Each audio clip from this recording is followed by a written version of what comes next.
This is the Frank and Friends show. Hi there, I'm Frank Murphy. Hi, it's Becca James, the girl with two first names. Happy Advent. Yes, because to you. I'm determined to edit this episode and release it before Christmas. And that's in fact why I'm wearing the candy cane outfit. And that is why I wore my homemade sweater. Homemade? Yes. I tied my own tie. That's impressive. So I can't close. do that. So very close. Yeah, a long, long time ago, before ugly sweaters were a thing, my friends were doing an ugly sweater party sometime in the, I don't know, late 2000s, early 2010s. And That's a long time ago for you, not for me. I mean, we're talking 15 years ago at this point, fair right? enough. That's halfway to classic. Yeah. My husband and I searched for sweaters in stores. We couldn't find any. Finally, we gave up. And I bought the sweater at Walmart. My husband bought this like camo thermal. And then we went to Hobby Lobby and went to town on cutesy things. And then we spent the rest of the day hot gluing and sewing. And look at that. This is what came out of it. Good for you. So, yeah. And I try to get at least one wear every holiday season out of it. So what do you got? A penguin from the South Pole? There's a penguin. There's little snowflakes. It jangles. Oh, that's nice. If I don't mess up my mic doing that. I hope so. Yeah. So. I made a guest appearance at the final Einstein Simplified show of the year, and somebody drags me forward as the Santa Claus decoration that spews random facts. So the first thing that's a good role for you. The first thing that popped out of my head, was like an animatronic Santa that spews random facts. The first thing I said was, penguins are only found at the South Pole. I have heard that. But you know what? Penguins are cute, so we're going to keep them. I get it. They're adorbs. Okay, so merch-wise, I will point out that the pint glasses are currently empty because at the end of this episode, my intention is to do a bit that I'm stealing from Instagram because that's what you do. You do the reaction. That's what all they do. You do an Instagram reaction. There's a recipe I saw on Instagram for something that something that you love mixed with something that I love. I love both. Oh, well, Yes. I also love both. I thought, well, either way, will it be? Sorry, I ruined the whole No, spiel. it's totally fine. I'm glad you're here. No wonder you're the only one who responded to that and said, I'm intrigued. Yes. Will it be like the Reese's Peanut Butter Cup, two great tastes that taste great together, or will it be an utter disaster? We'll find out. I do have the merch. I've got the coffee mugs are loaded with cold water. Yes, we promise it's just water. And the hoodie, of course, the beach towel. And I did promise, I don't know if I should show it on the show, but these are actually from an episode that I did years ago. Last time you were here, we did the Karns Christmas Parade together, which basically was a podcast. Yeah, it was, but that was so much fun. I love doing that every year. Well, if you go back in the archives to episode 118, but not the 118 since Brady and you came on, the previous 118. Oh, okay. Or actually the previous 145 episodes, and you scroll back, you and I had talked about the merch that I had designed. And I had said, you had made some reference to, you've got hoodies, you should have pants. Yeah. And I said, well, I had pants. I don't even know if this conversation was on the air or off the air, but I remember the conversation now that you're reminding me. But I made track pants, and I'm showing you now. I don't know if I should put that picture on the show or not, because it didn't turn out well because of where the arrow on the logo. Oh, that placement is very problematic. And I'll admit, I probably did it on purpose because I thought it was funny. I think in fact, it was a plan. And I only knew I was going to make the one pair and then make the item go away from the store. But if you can imagine, the arrow is on the butt of the pants pointed right at where you don't want to be. So So there's that. And that logo, by the way, designed by Jody Collins. So I may as well get this out of the way right off the top of the show. Yeah. And Jody Collins has been a guest here on the show. Yep. Designed the logo. He's on the Marble City Opera Board of Directors. Oh, yes, he used to all the time. I'm intertwined with him more now than ever. And I saw his picture in the News Sentinel. Oh! He was at the downtown tree lighting. Yes. Were you there? We were in Texas visiting families, for but Thanksgiving. when we are in town, we try to always make it out. Well, there's Jody, looking much like Yukon Cornelius, talking to some kid. And also, Sarah, Roberto, and her husband Andrew were there. Yeah. And the police chief, Paul Noel, and his wife, whose name I don't know, but I see her at church every Sunday, so I'm always like, hi.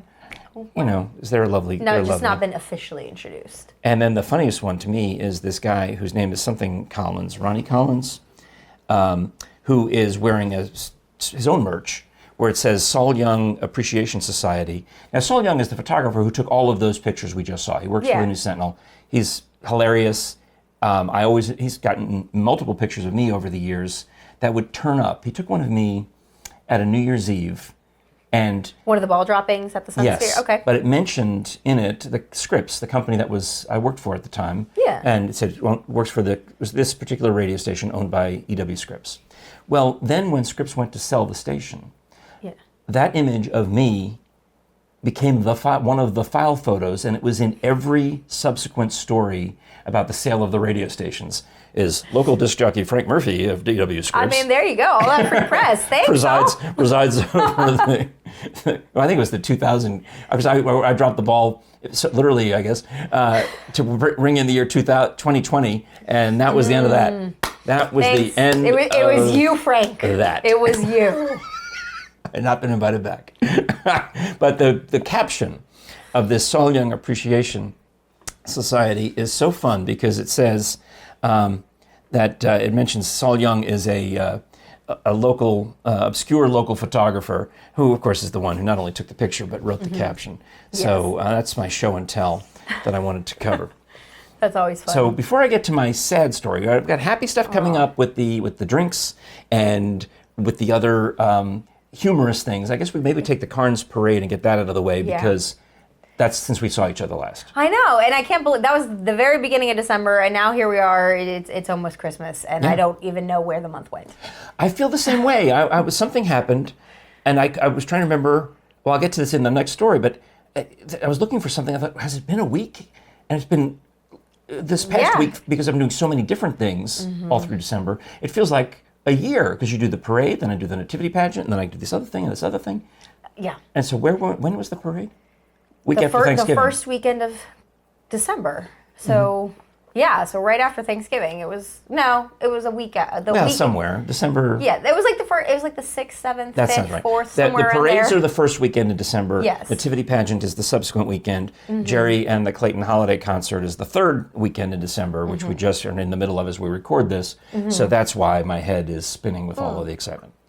Got to keep track of all the events. So we did the parade. Nancy Anderson wrote it up in the Karns Shopper News, which she does almost every year, and goes to the trouble to give us a line and mention that we did the live stream. Which, thank you, Nancy. Really, we appreciate it. I wrote to her to say thank you, and she mentioned that she was a fan, especially when you're here. She enjoys. I think she listened to maybe both of us, but definitely you when you were on the Top 40 station. Okay. So she appreciates what we do together, and you especially. I appreciate anyone remembering that era of my life. It was a pretty long era. What are you saying, Frank? It was. I'm very blessed to get to have done that for so long. So at the parade, we had a lot of fun at the parade. It really was, as I mentioned, it was like we had done a podcast episode as the parade rolls by. Yeah, it did feel like that. I feel bad for this one parade entry that and we have to take the blame for because how are we supposed? Where ultimately the buck stops with us. But a local business comes by, and we have they've set up an iPad in front of us with a spreadsheet being updated from the other end of the parade. Yeah, they feed us the information so we know, what so to we read talk about. What's on the screen, and it was for a competing business.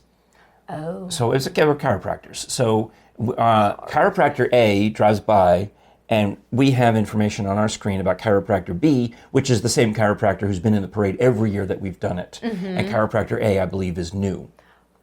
So chiropractor A is furious that and they commented online about this. Oh, I didn't see that. I'm very about sorry. how we read the wrong thing and why didn't we just read it off the side of their truck? I'm like, well, okay, so you're right. I take full blame for that because I'm sitting there. I'm closest to the road. See how I'm looking at you right now? Yeah. That's my view of the chiropractic truck. Yeah. And I look over and I see the word chiropractic, and I look at my screen and I see the word chiropractic, and I'm like, it's again, it goes so fast sometimes, but regardless. So they were right. We apologize. We were right. They're right because that's our job is to announce the parade, but it was the only one we got wrong out of the 100 plus entries. So I'm like, well, I wish we had a perfect record that day. We did not. Yes. I don't know how to fix it. I mean, all they can do is go in and dub over it and the replay or cut it out. Can we do that? We can go dub. I mean, I would do it, certainly. I mean, if they asked. But it's a lot of work, but we can do it. We can just say it now. Well, I want to make it right, Frank. Okay. We can just say it now and have Chris Wade cut it out of this show. Maybe we'll do it at the end, and I'll send it to him. So anyway, but the parade went well, And there was the one guy who was in every parade because he's been photographed. The Shopper News and the News Sentinel ran photo montages of every local parade, which is great that they're able to do that. I think that's fantastic. The Rocky Hill Parade, the Karns Parade, the downtown Knoxville Parade, Maryville. I don't think they did Sevierville, but they did. Wasn't there a Fountain City one? Fountain City. Then do they go as far Powell. out as like the Gatlinburg, Sevierville ones? Well, too, you know what? sometimes? I'm thinking maybe they didn't do Maryville, but they did all the Knox County parades. Okay. So that includes Powell and Halls and. Actually, I think they did Oak Ridge. Doesn't matter. A whole bunch of them. Well, the guy, the plumber, is in almost every one of these parades. And as he's coming by, the guy from Sanders Plumbers, it seems like he's trying to honk out jingle bells on his regular one-note horn. But I think I recognized it. I don't think that's just a one-note horn, but yeah. Okay, maybe I'm wrong. And he's got a bathroom set back here. Looks like it's the inside of a gingerbread house. He also has the poop emoji on top of his truck. I wasn't going to mention it because that grosses me out. I mean, I can deal with blood and guts, but that's where I draw the line. And you've got to look at the toilet float. That's great. I mean, and that's why, because you don't want to talk about it, so that's when you call them. That's humorous. I'll give you that the mobile toilet is funny. I'll give you that. I mean, I wonder how long it took them to build that, because that's well done. Oh wait, did they just throw toilet paper at you? They're literally instead of handing out candy, they're handing out toilet paper. Necessities. Lexi, Austin, bring that toilet paper over here, because that is comedy. This is actual comedy. Okay. It says, "This is the crappiest gift ever." Well, then you can have it. Thanks so much. Don't say I ever got you nothing, because I got you something. Beautiful that they've kept that truck in the family all this time. And behind them, Karns Baseball. The team is led by head coach Drew Patterson. They are coming off a fourth-place district finish in the 2024 season, and the expectations are growing for this youthful team. You should do a sportscast. I picked you up some Milk Duds off the street. I appreciate it. Finally, some candy. So toilet paper and Milk Duds. I don't know what you're trying to say, Frank. I probably should have chosen a different candy. That was. I didn't think about what Milk Duds look like. That's okay. They're actually one of my favorites. That was a bad plan on my part.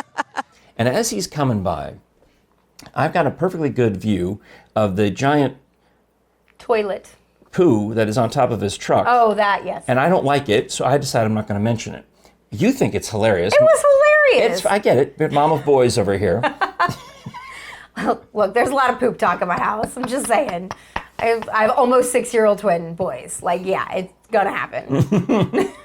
You just start giggling immediately. And the guys had the poop. It's like a stuffed animal. I don't even know what it is. It's a giant, like a poop emoji from iPhone, except it's real and it's three-dimensional. It's got to be 3 feet across and 3 feet high at least. It looks like a giant Hershey's Kiss, except... Yes, with... Yeah, the swirls. Like a giant soft serve cone with eyeballs. It's nasty. So I apologize if you're eating while you're watching this. So I decided I'm not going to mention the turd, but the guy, then the plumber himself, is now driving a go-kart that he has fashioned into the shape of a giant toilet bowl. Which is impressive handiwork, by the way. So he's driving the toilet bowl, which I do find that funny. Yeah, that was great. Because he's coming up out of the toilet roll thing. And in the course of this, did I mention this on the show about loo rolls? Maybe I did or didn't, because my friend Bean was talking about on his podcast, A Cup of Tea to Chat, about loo rolls, which are loo, bathroom, toilet, rolls of toilet paper. Oh, okay. And I made a joke on my Fun 1059 that how dare he say loo rolls, because that sounds too close to Lou Rawls, and then have yourself a merry little Christmas. I talked right up to the Lou Rawls record, and I thought it was hilarious. So this guy and his crew, and he had like 3-4 trucks in the parade. Yeah, they had a really big entry. They won an award for being one of the bigger entries, and for all the other comedy they did. They were giving away, not candy, because everybody was giving out candy. That's how you find a Christmas parade in this area, is you just smell the crushed peppermint coming from the road as people walk and march and drive over it. Yeah. Well, but what they sent was toilet paper rolls. With their logo on it. And I'm thinking to myself, because I have one, they threw one to us. It was genius. And Frank was like, oh, here, you take it, I don't want it. I'm like, hey, that saves me some grocery shopping. It was hilarious. And then they send me out to the street to interview I thought, I didn't know who I was going to be interviewing. As it turns out, in hindsight, it was just the politicians. And no offense to my friends who are politicians, but that's the least. I have an interview show, and I've told a couple people, including Sarah Roberto, she says, why don't you interview my husband Andrew? I said, because he's a politician. I will not. When he gets out of office, I'd be happy to interview him about his time in office. But while he's actively in office, I have no interest in interviewing him. Just want to stay out of that. Or Larson J. Or pick any of them. Any politician. That's not my show. Let them go talk to John Becker on Channel 10 or somebody else, or Bo Williams on Channel 6. They can interview the politicians. I was doing, singers and actors and entrepreneurs and some doctors and stuff like that. That's what I do. Yeah. So I'm out here now on the street interviewing one politician after another, after another, after another. And in the course of it, we made the same joke, I believe, about the crushed candy on the road. Yeah. And I said I would try to pick you up something. Yes. So I reached down and pick up literally the closest piece of candy, and I bring it back. And now you've got the toilet paper, and I have now just brought you Milk Duds. That becomes the one stupid thing that we make a comment on during the course of this 2-hour parade is Milk Duds and toilet paper. Yep. Okay, I thought it would die there. I thought that would be the end of it. When I get home and my wife goes, really? Milk Duds and toilet paper? I get a text from my friend Bean in England. Milk Duds and toilet paper. Nice. Funny. So, and then someone else said it too. I'm surprised Nancy Anderson didn't put it in the Shopper News. That's what they picked up on from the whole, hour-long parade podcast. I'm stressing about the chiropractor that got misidentified, and nobody paid any attention to that whatsoever. The only thing anybody remembers from the entire Karns Christmas Parade, Milk Duds and toilet paper. Happy holidays. I had one other parade that weekend, and I know I got to get to the sad stuff too, but one other parade that weekend. I mean, you don't have to make me cry, but I know it's important to you. That's important to me. To make you cry. That's my goal. I went and announced the Rocky Hill Parade, and on that one, Heather Wallig and I go and pre-walk the lineup. Oh, cool. So you got to get to see what everyone looks like. And we get to talk to everybody who's lining up. So it's... the truckster, the one that looks like the National Lampoon's Christmas Vacation guy. Oh, yeah. He apparently is some well-known football coach from the area who had retired a long time ago, but now he drives this family truckster around and does charity events, and everybody loves him. And now I've met him, so I'm excited about that. I'll have to talk to him again. It's in the future. There's various clubs, various businesses, all of the Rocky Hill community. Oh yeah, it's big. And then they do a little festival thing with that too. And as you know, some of the people from the Friday night parade in Gatlinburg or the Friday night parade in Knoxville will then turn up in the morning parades the next day. Usually the Gatlinburg folk go to the Sevierville parade on Saturday morning. Yeah. The downtown Knoxville folks go to the Karns and the Rocky Hill and every other parade. They put so much time and effort into these floats that, you got to get more than one use out of them. And these the bands have practiced. They've got their Christmas decorations on their instruments, and they've got their ugly Christmas sweaters. I wonder how many steps they get in on the weekend for that. Oh, thousands. Just tens of thousands. These kids that were in the parade, Karns Parade in the morning, I saw them again at the Rocky Hill Parade in the afternoon. I believe it. Yeah. And then the Angela Floyd dancers are going along doing a kick line down the parade route, and they've rehearsed it for the Friday parade, so they do it again on the Saturday.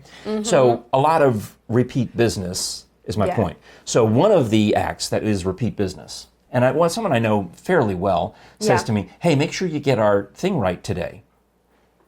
Well, you're announcing the parade, right? Last night you got it wrong. Like, what do you mean last night I got it wrong? Well, you didn't read any of our bio. Do you have our bio? I'm like, and I show her on the 3-ring notebook. I thought, this is everything I have. She said, well, that's what we sent. Why didn't you read it last night? Because I didn't do the parade last night. Oh. It was somebody else. They thought you were at the downtown parade. Oh. They thought I was announcing that one. And I had to, and now I'm friends with the guy who did it. So I was trying to be funny to these ladies. And I said, no, I don't speak in the Oprah voice like he does. I know who you're talking about because I was also in the Friday night parade. So you were representing Knoxville Area Transit? Yes. So we had the bus and we had the UT Elf riding with us. Let me give an example here without trying to blow out the microphones and be like, and here comes Knoxville Area Transit. It's the cat bus. I believe Heather from WIVK announced our entry that evening. Well, okay. So, and she did a great job. But if you can imagine him announcing the other half of the entries, doing it in that tone of voice. It's Angela for dancers. Here comes the Akima Club. So, anyway, I got yelled at. You're going to send him this clip, aren't you? I hope not. He may find it on his own. I got yelled at because and of course, he probably had the script and they probably went by too fast and something probably happened and you have to make a split-second decision. You can't read everything they give you. Mm-hmm. So I'm actually would in the long run of it, I would defend the announcer because I've been there and it doesn't go perfectly as I just described with the Karns Parade. You will make a mistake. Mm-hmm. You're guaranteed to make a mistake. It's a live production. Mm-hmm. Nothing you can do about it. Well, I think at one point you were doing an interview and then a parade entry went around you and like got out of order and it was instead of just pausing. And of all the ones to duck around us and avoid us, I'm talking to the Grand Marshal. Oh right, it was the fairest of the fair. Fairest of the fair. Which we host that event. We know them, and they're like, "Oh God, we don't want to be associated with these people. Keep driving, go faster." We went out, we're an MC the parade. Here comes the Karns Fairest the fair, and they see me in the middle of the road talking to the guy. And they just. It's a parade, and they hit the gas. All right. I think what I probably should do is help you with some last-minute Christmas shopping and do the commercial for bonezones.com. Don't forget the S, where you can get books autographed by the great Dr. Bill Bass, 96 years old, and he's got the fiction books like Carved in Bone, the nonfiction books like Death's Acre, where they do all that forensic research and all that science, and it's got pictures of his whole life story, going back to when he was in college and working for the Smithsonian and when he started the Body Farm. That one is kind of a fictionalized version where Dr. Brockton basically starts up a body farm at the University of Tennessee and has a case. This one is about a body found in a cave in like Cock County and the different way the humidity in the cave affects the decomposition. It's completely different. So it's interesting than what you would find. Yeah. Oh yeah. It's good stuff. And then of course the various Bone Zones clothing, lots of T-shirts and hats and other things. So the long sleeve shirt season is definitely here. Mm-hmm. So that's at bonezones.com. Don't forget the S. You can also use that to, when you go there, really there's a form where you send an email so we can get it personalized. You're not just buying the stuff online. You have to actually communicate with Susan because to make sure the stuff is just what you need and personalized, and she'll take care of you. That's really cool. That extra touch is great. Right. You can call her or email her through the website. And that's the same contact person if you wanted to have me come and do a lecture about the origins of the body farm, or maybe about cremation, or maybe about the exhumation of the Big Bopper, which every February I think about that one, because the day the music died was February 3rd, 1959. Mm-hmm. So we did that one year on the 60th anniversary. Oh. Dr. Bass, I was the opening act, and then Dr. Bass did the rest of it, the exhumation part. But he's retired. I have his notes. I've got the story. Yeah. I can, show you the same pictures and tell you what he said, and actually play audio of him describing it from an interview I did with him about it. So that's at bonezones.com. Don't forget the S. Okay. So maybe one more lighthearted thing before I get into anything super sad. I almost expected you to bring one of your pizzelles. Ah, yes. It is baking season. This is the one time of year I actually bake myself. But you also are making latkes? So, well, I've made the joke before. I'm a cashew. My dad's family is Catholic. My mom's side is Jewish. So we celebrate both. And salted cashew, I'll point out. What are you saying, Frank? So this year, the first night of Hanukkah, Hanukkah begins sundown on Christmas Day. So it's all the things all at once this year. Usually there's a little bit of separation. So I've got to create my Italian pizzelles, which those are the little waffle cookies, but there's a little anise in it, which is taste. Yes and no. Like, I don't think it tastes like licorice, but the stuff used to make black licorice is the same flavoring. It's just not in that condensed I love licorice, so that's of all the flavors in that cookie. You'll taste the powdered sugar, but it's that taste that comes that I'm like, oh yeah. Yeah, I would actually say there's less sugar in that. It's more the anise oil, and there's a lot of butter. I thought we put powdered sugar on the top. Or am I supposed to? I mean, you can make them fancy if you want. Okay. I've dipped them in chocolate before and really been extra with them, but I'm a traditionalist. I like them just the way they are. But then this year, my kids have been wanting to make peppermint bark because they have all those candy canes they got from the Karns Parade, and they landed on the ground and they broke, and they're like, we can make peppermint bark. So we got all the stuff to make peppermint bark. Which is not terrible. Yeah. I don't like white chocolate at all. Well, we use a mix of white and dark. Okay. So But it's the combination. Jere brought some home from one of her coworkers, and I ended up eating. It was like a snack baggie, so it was like three or four pieces or so. Yeah. About this much. But I ate the whole thing and thought I liked it because the texture of the fat of the white chocolate is pleasing to the tongue, and then the sweetness and the peppermint of the candy cane. Yeah. I was surprised. I thought I would hate it, but Oh yeah, no, I love I peppermint. tried bark. it and liked it. Peppermint and chocolate is a good combination, but I actually bought both the white chocolate chips and the semi-sweet chocolate, Okay. so I'll have kind of a dual layer, and then the peppermint crumbles on top from the crushed candy canes from the Karns Parade. Well, I think we are. So you're baking, and how do you make latkes? Right, so potato latkes, that's a traditional thing. So Oh, they're not They're not cookies. They're no, they're potato pancakes. Okay. essentially. I think I knew that. So you take the potatoes and you shred them, and then you mix them together. And might be a bad Jew, and I usually buy the box. So So because it's a lot of work when you do it from scratch. when you say buy the box of mix, or There's buy the a box lot. of There's a pre-made mix. frozen. There is a mix of like latke mix, kind of like a box of pancake mix. There's how a that's- mix of latke mix. So How's that bad?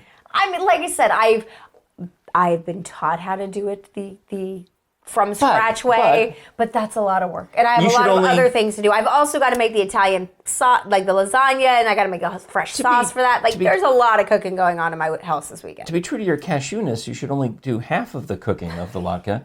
You should obviously let someone else do that prep work, and you should pick it up midway through and finish the job. I guess you've already explained this. Okay, well, so buying the box, that's my way of doing half of In fact, it. you should only make half the pizzelle. I don't know how you do that, but I'm like, maybe you could only make two at a time, and I'm not going to stand there longer making only one at a time. Okay. So that's not going to happen. fair enough. So we're at the awkward part of the holiday season. I guess now we're leaving the awkward part of the holiday season where my wife has started her baking, and I'm not allowed to eat any of it. Yeah. It is all off limits and forbidden. And some of the stuff that she's made, I mean, I get, like, as it's coming out of the oven, I get to sample the one. And she made some chocolate cookies. They taste like brownies. Ooh. It's like you made a brownie muffin and sliced off the top, and you just ate that. It was fantastic. Sounds good. I don't even know where they are. They're gone. They're hidden, or they've been wrapped up. And that is purposeful, Frank, clearly. I think they've been wrapped up and gifted to her coworkers. Yeah. Now, on the other hand, she's on the receiving end of plate after plate of cookies. So for this weird period before Christmas, I'm allowed to eat anybody's cookies except my wife's. Yeah, that makes sense. It's just. I get that. Yeah. Because she didn't have to do the work on that. No, I mean, but so I've been helping myself. Because to- it's the mental load of she's preparing and making sure that she's got all of her bases covered, that she's got these baking gifts out for everybody. And if you touch even one cookie, you could throw off everything. But I can have these pretzels that have salted caramel on them that are coming in. Those were good. These other pretzel sticks with the white chocolate and the sprinkles, I had those. The peppermint bark. We had the little Yum. Oreo truffles that somebody made. So what are you complaining about, That's what I'm Frank? saying. You're set. You're set. And they're okay. I'm saying I love my wife's cookies, but they're off limits. Yeah. You know? Maybe Christmas morning. All right. Well, let me, I can get into other things that I've done, including the Nativity pageant, which I'll just say briefly. My fifth time doing it. Yeah. I did 2019, and then there was no pageant in 2020, and then I did 21, 2, 3, 4. It went really well. And it's kind of like, maybe you can probably relate to this. I don't know if it's muscle memory that kicks in, or it's just I feel like I know what I'm doing. Because I didn't have to worry about the technical mechanics of it. I know, Okay, yeah. I know where I've got to be. I know when I've got to be there. I know how I want the microphone position. I know how I want the light position. And I guess more than anything else, we're reading a script live as these people, 100 people on the floor, are acting out Isaiah giving the prophecy, Mary getting the annunciation from Gabriel. Then they progress to Bethlehem, the shepherds, the angels, the birth, King Herod, and the wise men, all the things. And I do 6 of the voices. But I've learned my part well enough now I'm still reading it. I don't have to memorize it. Yeah. But to have absorbed the other people's parts so that I'm not even worried about when my next line is coming up. Oh, so they can't like see you thinking about like, ooh, what am I'm I not next? constantly Yeah. flipping, during rehearsal, yes, I'm looking at the pages and trying to get them, make sure I know where we are. But during the performances, I can just flip ahead to my next line and leave it and not worry about it because I know the story well enough now to know, well, the angel, it clearly doesn't come in this scene. He's not going to come in again until 3 scenes now. I can just sit back and Yeah, wait. and you can actually enjoy it more. Yeah. So That's that went well. nice. All right. So here's the sad part. Do I need to get the tissues? All right. So remember the picture I showed you? Or I don't know if I showed it on the show because I haven't decided yet if it's too gross. But the picture of the sweatpants with the logo. on it. Oh, yes. Yeah. The running joke on those first 145 episodes of this show were that I would always make her cry. Okay. And I don't know why, I wasn't trying to, but we constantly always have a box of tissues here at the Frank and Friends show for the inevitable conclusion that at some point I will once again make the co-host cry. So, I mean, you did last time I was here. I did? Yeah. What did I do last time? Well, we were talking about, we both had funeral stories to share. My grandpa had passed, and you had Yes. attended a funeral at. Larry's funeral. Yeah. Yeah, Sam's dad. Yeah. And that 1-year anniversary is coming up, so his wife is trying to deal with all the Christmas pain of a first Christmas without him. Yeah. One of the sons bought her a creepy Santa Claus for the front lawn. And it's like a big resin, like 6 foot, 7 foot tall Santa Claus. And you've seen maybe a few of these on Facebook. They've been making the rounds. But it's just got this blank stare, and he's like creepy Santa. And I don't know why it's funny. I don't. It's not. It's creepy. Not my taste. But so she went ahead and figured, what the heck? I may as well put it in the yard because it doesn't remind her of her husband. Because it's That new. I understand. It's a different decoration. Yeah. All right. So, one of my friends who has come on the show here twice is a young woman, still in her 20s. Of all the people who've been here, she's not the youngest, believe it or not, because had an 11-year-old and her mom, Lily and Natalie Elkins, came in to promote a show. But Logan Merle, I met her mom, a stage mom, came up to me years ago when I was working at the Top 40 station and said, "Hey, meet my daughter Logan. She's trying to pursue a singing career." Yeah.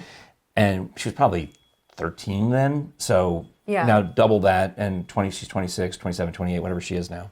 And I saw that she'd done an album all by herself. Oh, wow. Like really, literally everything. GarageBand mixed it. And I said, "Hey, next time you're in town," she lived in Kentucky, "if you want to come by." So she did, and she brought her guitar and she sang a few of the songs. It was not that long ago. I'll have to go back through the archives. Yeah, it's worth it. It's worth it. Yeah. In fact, I'm thinking about actually clipping one of her songs from that episode and attaching it at the end of this one. I think now that I'm saying it, I probably really should. I should do absolutely. that. Give her some extra.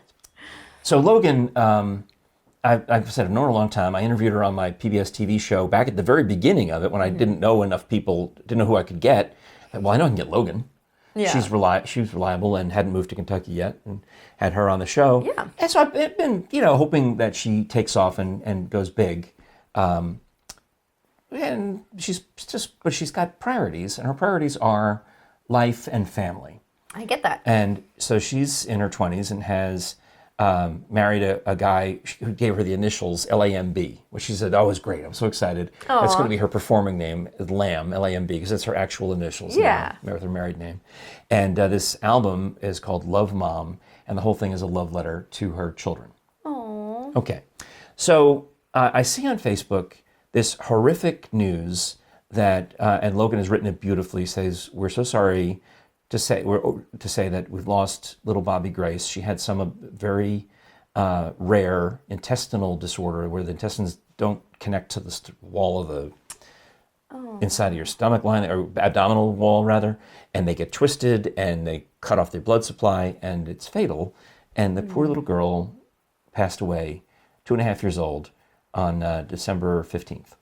And I see this on Facebook and I'm just like, blown away. This is horrible. I mean, I'm as I feel like, I've known this mom, the mother of this little baby, for half her life. She was practically still a baby. Since she was 13 or so, and it hit pretty hard, because I've got grandchildren the same age, literally the same age, and I feel bad about it. And the funeral was up in Kentucky, but the burial was in Knoxville.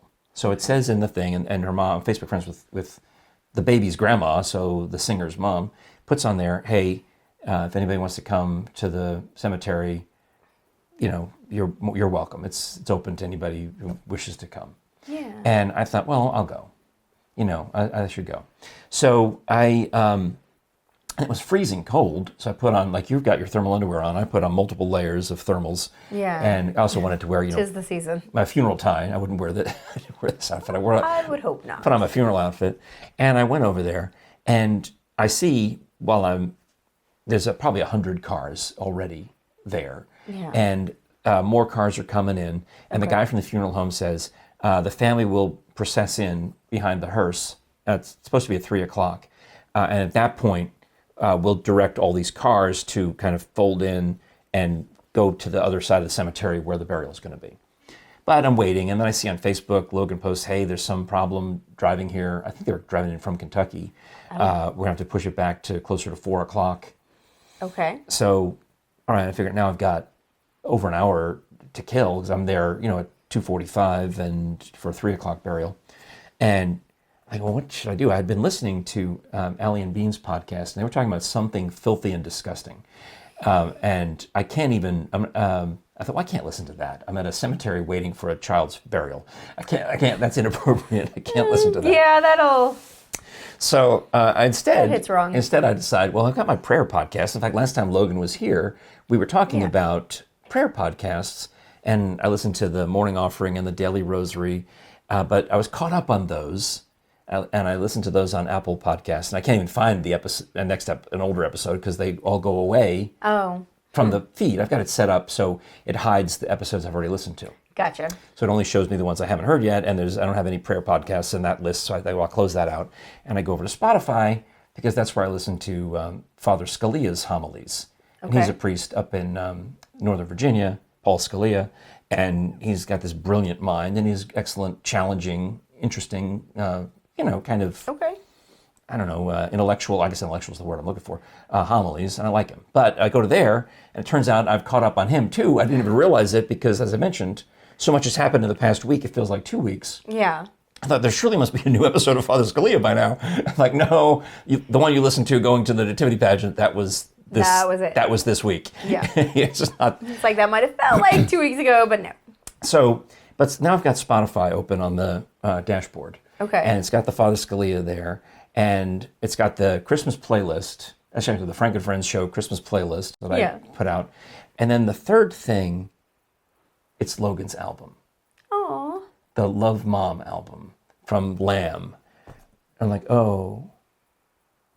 I had to, it stopped because it's right there as the 3 things I've listened to most recently. Yeah. So I go ahead and I put on the album. And I'm listening to it, and granted, I'd heard a couple of the songs before, but there were some that I must not have heard yet. Obviously, it was still in the queue. Yeah. And it's just beautiful, and it's such a love story to the children, but it's also now knowing. Okay, see, now you're getting me. That one of the children has passed. It's getting me, and I don't choke up easily, and I'm just so taken by this and so sad by this that I need something to break it, but thankfully Spotify puts stupid ads in the middle and ruins everything. So that helped. The one time you actually didn't mind. And ads go on. I'm like, this ads were as long as a stop set on an iHeart radio station. It was just kept going and going and going. So many ads. So anyway, I have time now to realize I've turned the volume down, so I have to let the ads go by. Yeah. I don't need to hear the Walmart ad or the whatever. I don't care. Yeah. I've turned the volume all the way down. And other cars are coming in. And there's another car that I notice that has pulled up past me. And on the back of their car, they have magnets from where my kids went to middle school and high school. Oh. And it's Catholic schools, okay? So I recognize all the schools and everything. The Catholic goings on, which strikes me as odd because I thought I would be the only Catholic person at this funeral. Okay. And now there's at least 2 of us, which is not uncommon in this neighborhood, and the Catholic population is like 2%, and there's 100 people here, so that kind of makes sense. Glad you did the math on that. Yeah, we're right in line with the general pop. So I'm looking, and then they tell me to move my car up a little bit. They're just kind of squeeze more in. So it turns out that I pull up alongside this lady, and she's waving at me like she recognizes me. Yeah. And I'm thinking, oh my. So I called Jere. I said, Jere, there's a lady, and she's got the Catholic high school and the Sacred Heart stuff on the back of her car, and she's waving at me, and it's not just that she recognizes me from, and she knows who I am. Well, I must have met this woman before. Okay. My wife's like, what does she look like? And I start to describe her. It's like a game of guess who. Well, she's got curly hair, and she's got glasses, and dark hair, glasses, curly hair. I don't have a lot. Like, she's sitting in a car and I can't really tell. So and I've got Jere on the dashboard phone. I'm like, oh no, this one might be able to hear. Sometimes you can hear those phone calls yeah. outside the car. So I take it off the thing, and I'm like, oh, all right, hey, I'll try to send you a picture. So while I'm talking to Jere, I've got the phone in my hand. I'm like trying to get the camera up, get it ready. Or actually, I go down here like I'm texting, and then I hold it up to my head, and I'm trying to aim it at the lady, and I miss a few times. And I'm trying to send Jere these pictures until finally I get one, and she goes, oh! And she knows exactly who it is. Of course. She tells me, oh, that's so-and-so, and it makes sense that they'd be there because she knows the swim coach from Webb, and the Webb, somehow Webb is involved, the school that competes with Catholic, and that swim coach, Lizzie, is somehow involved and probably knows Logan's sister who went to this school, and this whole... she just knows the whole... This whole thing all starts to become clear of how this other lady might know me. It's like an investigation board with all the strings going, this is where all the connections happen. So the family, you see the hearse arrives, the family arrives, we all pull forward, and of course I get out of the car and I'm walking out with this lady because I'm like, hey, I call her by name because I've been tipped off. She's like, yes, it's so nice that you know who I am. I just did my research, is all. And it was probably, I don't even know if I should say this, but it looked like I had brought a Christmas gift. I hadn't, but it looked like I had because Sam Metz's mom, makes prayer bears. Oh. And they're beautiful little handmade stuffed bears, like crocheted bears, and I think they have magnets in their paws, so they pray, and they pray over them, and they give them to kids who have had trauma. And I thought, and Jere bought one or arranged to get one, and I've got it now, and I put it fit perfectly in a wine bag, so I put it in there. And I've got a prayer card, a mass card. We went and had a mass said for the baby that passed away on what would have been her 3rd birthday coming up in May. So I got that in there. And I'm like, well, what am I doing now? Nobody else brought a present to the burial. I'm the only one. Yeah. I'm looking around, so I'm kind of holding it low. And I get out of the car and I'm walking. And thankfully, the way the traffic worked out, a lot of the people are still parking and walking. So there weren't that many, relative to the 100+ people who were there. There's only 50 milling about. Okay. Logan sees me, makes a beeline over, comes over and says hello and gives me a hug, and she's thankful that I'm there. And I'm like, hey, I got a little prayer bear for your son and a mass card for Bobby Grace for on her birthday, May 9th. Yeah. Just take this and throw it in the car. And I didn't know this, but the way we're standing, her car is right there. Oh. So she's opens the door and throws it in the car. And now, so I'm like, oh.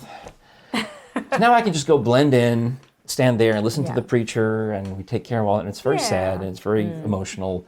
And I want to just go home at this point. So I go home. I'll skipped over the part about trying to buy the eggnog because we'll get to that later. But on the way home, I decided I have to go to the bathroom so badly. I've been in the car for 3 hours.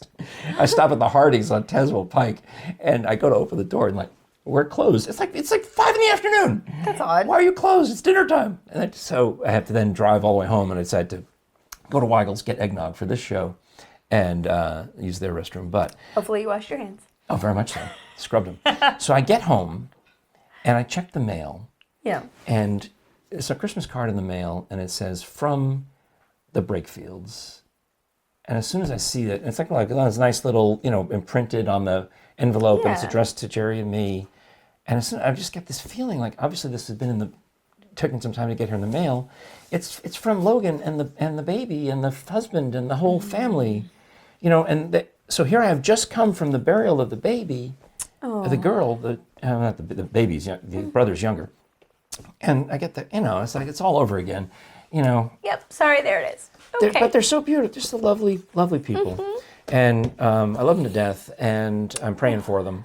And that's, so I want you to pray for them too. And, I'll put this song, Bobby and the Redbird, I think is probably the one I'll put on there, where it's about little Bobby Grace looking at a statue of a red bird in Kentucky that they sing about. But the whole album is good. And if you can go on there and Spotify and just give them some listens, I think it'll hit you differently knowing what happened afterward, but I think you should still do it. Yep. Okay. Cheers to us. God bless that family. Now, of course, I've drank my water too fast. You know what we should probably do is the stupid bit that I've been saying. I feel like we need some cheering up at this point. Yeah. Well, I'll tell you, I do wish that I had, like at PBS, they have one of those ice machines and water like we used to have at the radio station where the water, it's infrared and they purify the water somehow. Mm-hmm. And I got really hooked on that water when we were doing Scholars Bowl. I looked up to see if I could just buy one for myself for Christmas. Yeah. It's like $1,000. Oh my goodness. I know. I want one, but that's too much. And then the other weird thing that happened was, well, that's too long of a story. I'll save that one for later. Okay. To be continued. I'm just trying to think, so which of these can I do? But I've asked my son, who is in town for Christmas, and my wife if they would help us with the next bit. So I saw this on Instagram, and I guess I could put up I don't know if I should put up a screenshot or not, but the basic gist of it is, some guy says that he's going to take a glass with ice. So I need the ice, and then the soda. And now you love Dr. Pepper. I do. You're from Texas. You want to talk about how you love Dr. Pepper? Yeah, I grew up drinking it. There is a whole inside joke with me and my grandpa about it. And that's Houston, though. So, yeah, that was Houston. You're allowed to like Dr. Pepper? That's a Texas thing. I mean, no, wait. Wait. Dr. Pepper is a whole Texas thing. But okay, I was thinking Dallas. There's it was Dublin Dr. Pepper is kind of a big thing because in Dublin, Texas is where they made it, and they still make it with real cane sugar, and it's really hard to get that particular type. What about type. Waco? What is the Waco connection? That's where it started. I'm not entirely sure, unless Dublin is right out of it, and don't ask me my small town in Texas geography. They apparently used to call Dr. Pepper's Wacos. You would go in the 100 plus years ago, you'd say, give me a Waco. And that's what you would get as a Dr. Pepper. And the Dr. Pepper Museum is in Waco. And we did this as a Scholars Bowl question. And the kid didn't know it, but I thought it was interesting. I was about to say, I've not done my research on the history of Dr. Pepper. I just know that it was always around when I was growing up. So I grew up in New York, and I liked it, but it seemed unusual. It was like one of those sodas that you liked because nobody else liked. Oh, you were a hipster. Yeah. I guess that's the definition, isn't soda it? hipster. Come to think of it, that is the exact definition. You liked it definition. because no one else liked it. I just like it because I like it. Well, the rumor was that it had prune juice in it, which it doesn't. Oh. My wife hates it because it tastes too close to cough syrup for her. Really? Oh. Or cherry, I don't know. What was it? So if you don't want to smell the Dr. Pepper, honey, you can just I'll bring the ice and the bottles, and I'll do the demonstration on camera. All right. I am looking forward to this because it looks delicious. The bit is that you take the Dr. Pepper. So here we go. Here I got 2 cans. I don't know if we need both cans. We might be able to just do one. Yep. Thank you very much. And someone. Oh, I get to have your wife's Christmas cookies. Wait, what? What just happened? But you don't. What just happened? These are mine. I'm not. Those are the ones that I'm not allowed to have. But I am because I'm a guest. Are you going to wrap up the plate and take the whole? You may as well take the whole plate because that's part of the present, right? All right, so we can take that. Okay. Everything you're holding in your hand. Oh. That is a gift to you. I'm getting a head shake from Jere. I think you're misspeaking right now. But all right. But she did say that you can have one. All right. Just one. Here, give me. That's probably too much. Let me pour some ice into yours. This is the nice ice. The nice ice as opposed to the not nice ice? When I was lived in the Washington area, we used to run commercials for Beverly Ice. All you taste is the cold. And it was ice with the hole in the middle. And did you wash off the top of the can? I guess so. And the story was that they would freeze the ice in these tubes, and the impurities would all get focused would freeze last, and would get pushed to the center. Yeah, don't fill it up all the way. That's about right. And then they would drain. They'd open the bottom of the tube and drain out all the impurities. So all that was left was the pure ice water. So whether that is true or not, I don't know, but I have believed it. Of all the research you've done, you haven't gone to determine if that was true or not? Hey, Dr. Frank Jr., PhD? Okay, thank you. It says it makes sense. Okay. I just wanted to know if it makes sense that the impurities would freeze, push to the middle of the water, and if the part touching the freezing element would freeze first. It's called colligative properties. Colligative properties. All right, thank you. All right, well, thank you. The more you know. So I didn't even get to the gross part of this bit yet, is you've got this delicious Dr. Pepper. Yes. And the best eggnog I've ever had. And that's a whole nother question for me, is I'm curious to try other eggnogs. Oh. But once you've found one that you love, why would you waste even, how many, because I mean, there's a lot of calories in eggnog. 340 calories per serving. And this has got 4 servings in it, so that's 1,200 and Yeah. 13. And an actual serving size is probably like that much, which is never enough. Hey Frank, is 4 times 340? Would that be 1360? Yes. Thank you. Who needs a calculator? I know. I guess call him. So, but why would I waste 300 calories on an eggnog that I might not like? That's and then be fair. stuck with a whole jar of it, where I know the Weigel's eggnog is superior. Now, do you ever make it alcoholic? I have. I mean, because I'm normally the kind of person that I don't want any alcohol in my eggnog. I just want to enjoy eggnog. Right. But I was at a Christmas party for my husband's office party, and they had some alcoholic eggnog, and it's the best. It's good. Eggnog that I've ever had. That also had alcohol in it because it wasn't so strong that you could really just mostly taste the eggnog. I still have a little bit left of some peppermint. Old Smoky moonshine, and it's really that stuff's good. It's harsh to drink on its own because it's very pepperminty and it's liquor. It's hard, moonshine, alcohol. Oh yeah. But that mixed in with eggnog is an interesting combo because the eggnog softens it. So also try with hot chocolate. Eggnog? No, the peppermint moonshine. Oh, that's a good idea. Yeah. Well, I will do this with coffee. I've told you about my fake eggnog latte. Ooh, that's a good idea. So first of all, I just take my regular coffee, right? Yeah. And fill it up most of the way. And then I take whatever is the second line on the measuring cup, whatever that one is, quarter cup maybe. You figure out what's right for you. Microwave it for a minute so it gets nice and hot, and then I whip it and froth it with a whisk. Oh. Right in the measuring cup. And it gets all frothy. It practically fills up the whole measuring cup. And I pour it on top of the regular old coffee, and it tastes the same as a Starbucks. I was about to say, now, do you try to make like the little coffee art with it? Yeah, you can. I mean, why bother? See, I thought you just poured a little in like it was your creamer. You can also do that. Yeah. Because it's the same. It's better than creamer because it's got all the things. It's got all the things plus the little bit of the eggnog flavor. Yeah. Mr. Weigel, why do you take this away from us every year? Why do you make us wait until actually too early? It comes back too early and it goes away too early. It would be better if it didn't come out until Thanksgiving and stayed with us well into the winter months. Mr. Weigel, please. I don't know if he'll do that. Because absence also makes the heart grow fonder. Oh, okay. It's like the McRib, I guess. They do that with Christmas tree cakes too. Oh, yeah. Yeah, chances are if you have not bought your Christmas tree cakes yet, you're done.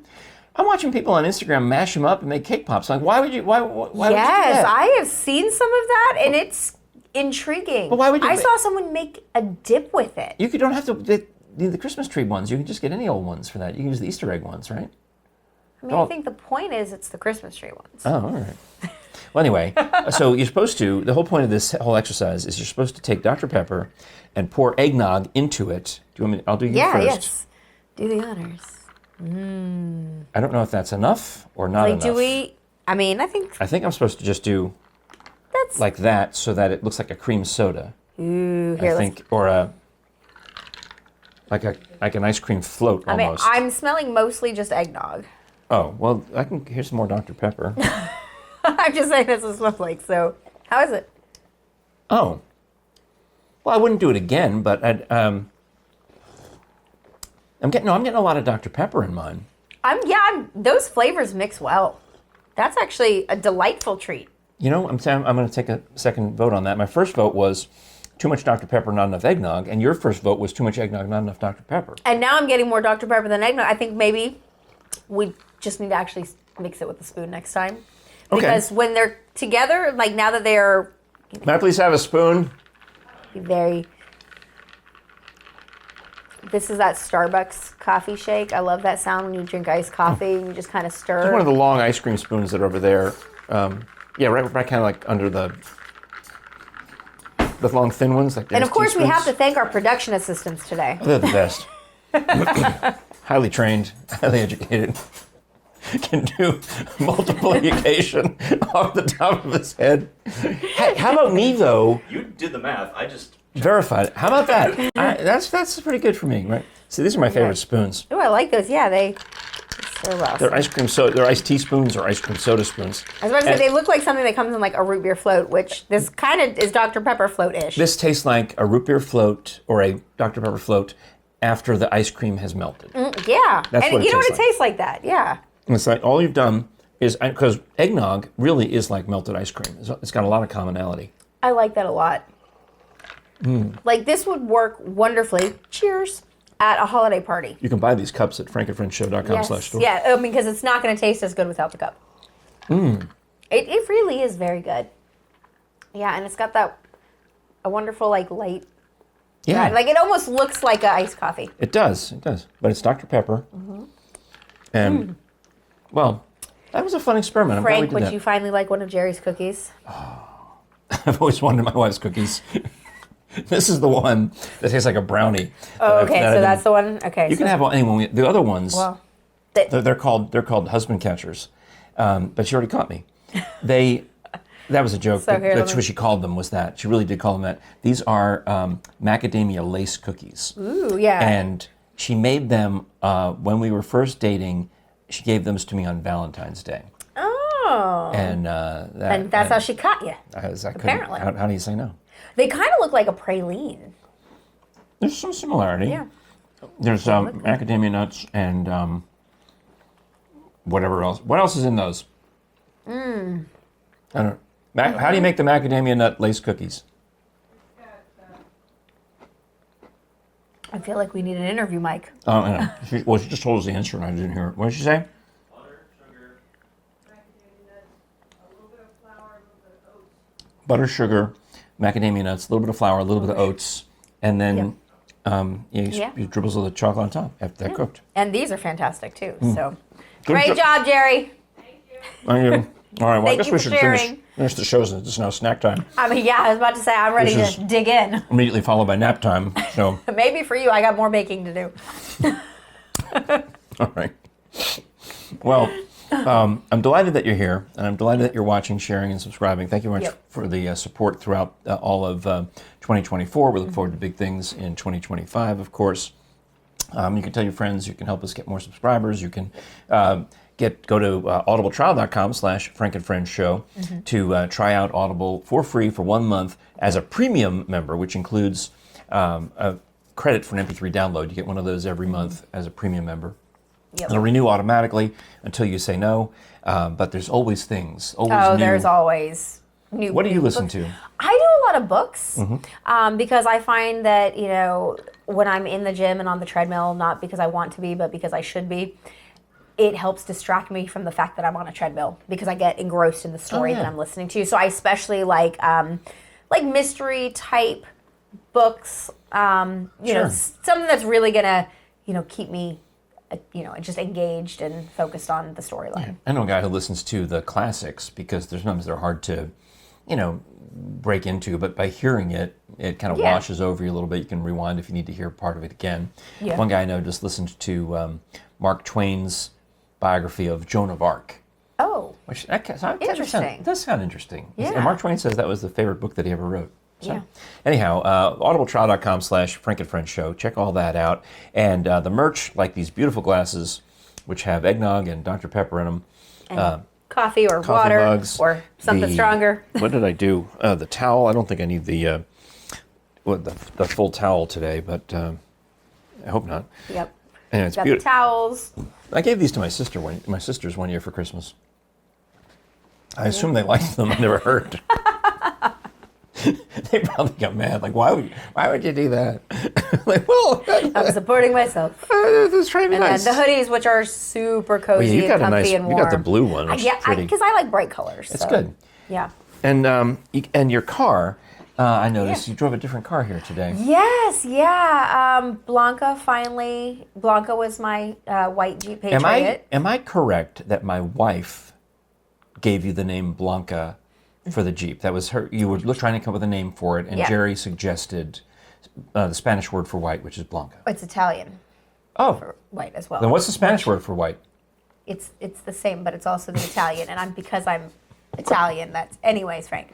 I usually name my cars something to do with the color of them. So Blanca meant white and shining in Italian. Oh. And I loved my Jeep Patriot. I was very, very sad to have to What turn happened to her it?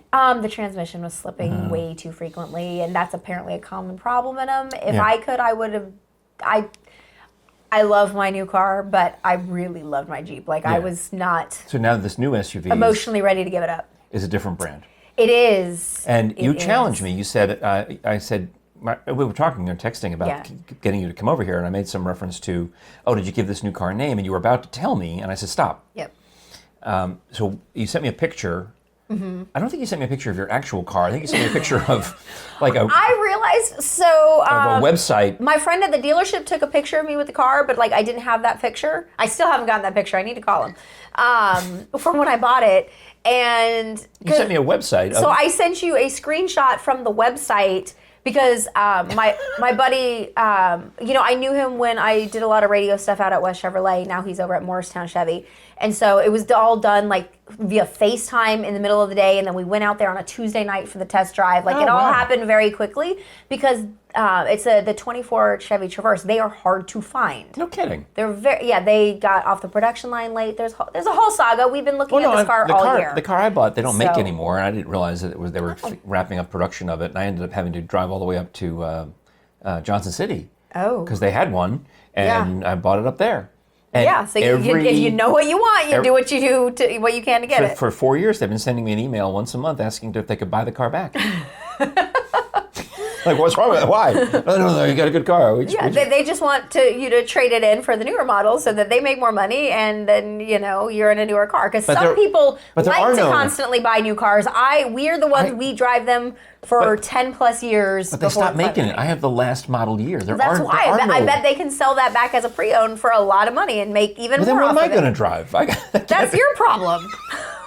All right. Well, anyway, so you sent me a picture of the blue SUV, and I'm going to try to guess the name of it. Okay. So I was thinking the most obvious answer, because you've got kids, would be Bluey, because that's a popular cartoon character. That is Macy's Parade had a Bluey balloon. Everyone has And that Bluey. show is fantastic. You don't have to have kids to watch that really? show. No. Oh. There have been plenty of times my kids have been nowhere around, and that show is still entertaining me. Okay.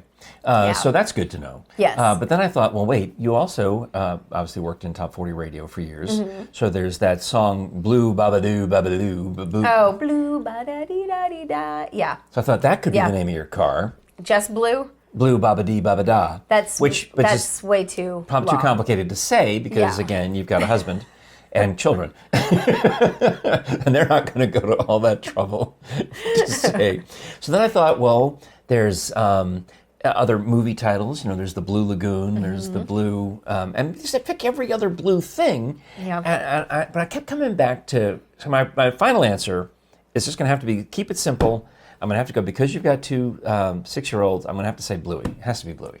Absolutely it is. It was, Okay. Let's put it this way. Before I'd even bought the car, True Blue by Madonna. That's the one I was thinking of that I didn't have off the top of my head. that would have been a good one too. All But right. no, I mean, I was in my Jeep driving to Morristown, going like, oh, I should name it Bluey. I hadn't even bought it yet. I hadn't even test driven it yet. But apparently, I knew just in the drive down there that I'm like, this is gonna be my car, and this is gonna be its name. Like I was already there. And I will say, it's kind of bougie. Like we have always bought the. No. It's kind of bluesy. I like what you Anybody? did there, Frank. Anybody? Yeah. Hello? Baptist. Yeah, so we've always done like the bottom base model of everything, but because of our family needs, we needed the captain's chairs for the car seats, and then have the Engage. third row seating. So when people come visit us, we can actually just take one car. Nice. So because of that, it's a slightly upgraded model, and I will never go back to base model vehicles again. Good for you. Two This one's got electric two, windows. two words. Heated seats. Are you okay? Again, we're running over on this episode. Notify the affiliates, but I saw the meme, and this is probably for you. You get to an age where you realize the heated seats are not to warm you, but to soothe your aching muscles. So in the morning, they are keeping me warm. On the way home from work, after I've been sitting at a desk all day, absolutely it is to help the back pain. Lower your voice. I think Jere's still listening. Oh. She's going to say, I'm going to have to... I'll confer with her after this. I guess. And it also has a heated steering wheel too, so it's just, Okay. I feel very spoiled. All right, congratulations, Jere. You're getting a new car, apparently. I know a guy. Well, thank you again for being here. Long after the commercial's even done, I just need to finish my drink. I don't know what I was thinking. I guess it's the last show of the year, really. It is, And yeah. I'm excited, and I'm glad you're here. So thank you for being a Glad friend. you as well. All right. So, This is the Frank and Friends Show. I'm Frank Murphy. I'm Becca James. And we'll talk to you again next time. Next year, Next probably. year.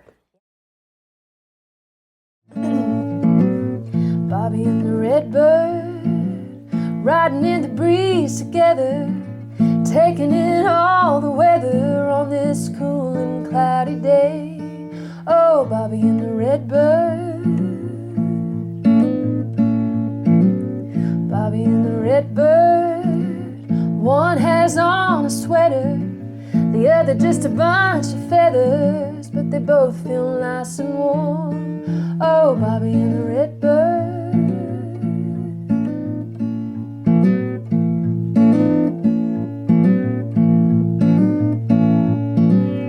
Bobby and the Redbird couldn't think life was better.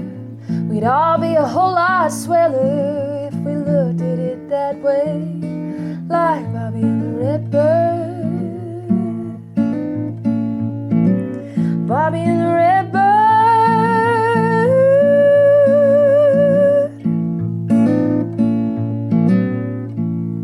Oh, that's beautiful. It's just a little ditty.